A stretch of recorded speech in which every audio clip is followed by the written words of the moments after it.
Hi there. Today we're going to talk about paper cuts, cookies, and oppression, and why they all make racism, sexism, homophobia look stupid. Let's go. I'll start this off with a real easy question for you. Let's say you're babysitting 5 kids, right? And one of them gets a paper cut right in the hand webbing, the worst spot. Are you gonna rush inside to get 5 Band-Aids? Because all the kids matter, not just the one with a paper cut. No, come on. You're gonna go inside and get 1 Band-Aid. Only 1 child needs a Band-Aid right now. Giving a Band-Aid to each kid, whether they need it or not, would be equality, right? But if you wanted to practice equity, that would mean only giving Band-Aids to kids when they need it. But Ivan, what's the difference between equality and equity? I don't know what equity is. Well, equality has the letters A and L in the middle, and equity doesn't. I'm messing with you guys.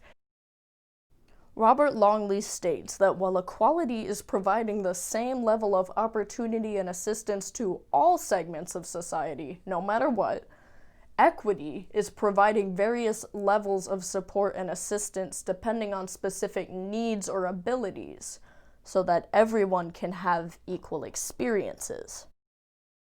Let's say you're giving these 5 kids cookies for dessert.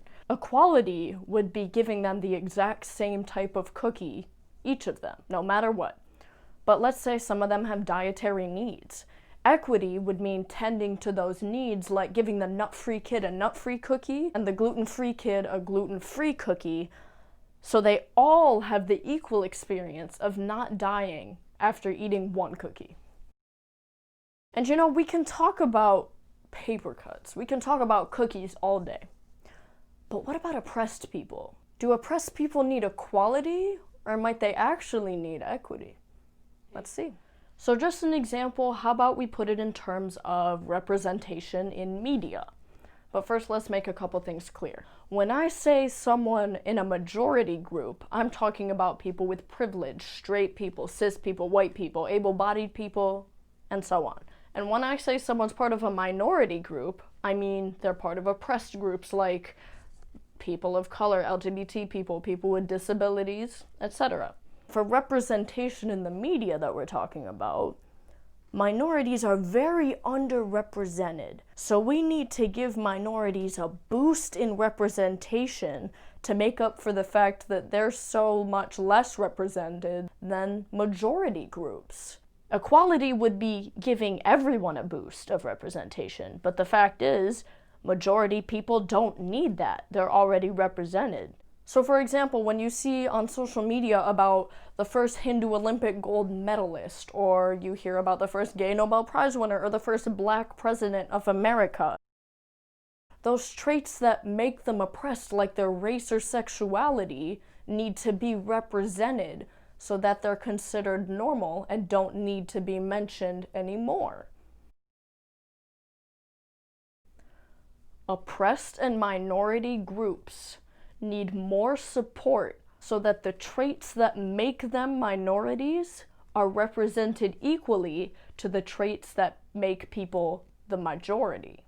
And I know what you're probably thinking. Feminism, Black Lives Matter, Pride, all of those movements preach equality. If you guys want equal treatment so bad, why should we give you special treatment? Why should we give you more representation in media? Why should we give you college benefits or even parades? Well, I know we say we want equality, and that's true, but we can't have equality without equity. That is why we need things for ourselves like protests, parades, pride, college benefits. Because remember, equity is giving different levels and kinds of support to different types of people depending on what they specifically need. If everyone had a pride parade, for example, that would mean straight people got pride too. And on its own, I guess that's not so bad. But when you look at the reason that LGBT people need pride, is we don't have all our rights yet. Straight people don't need to fight for their rights, so they don't need pride. We also don't need a White Lives Matter movement. No one needs to be reminded that white lives matter, but unfortunately, we do need to be reminded that Black lives matter. A White Lives Matter movement is just silencing Black voices. Black voices need to be heard. White voices are already heard. So let's go back again.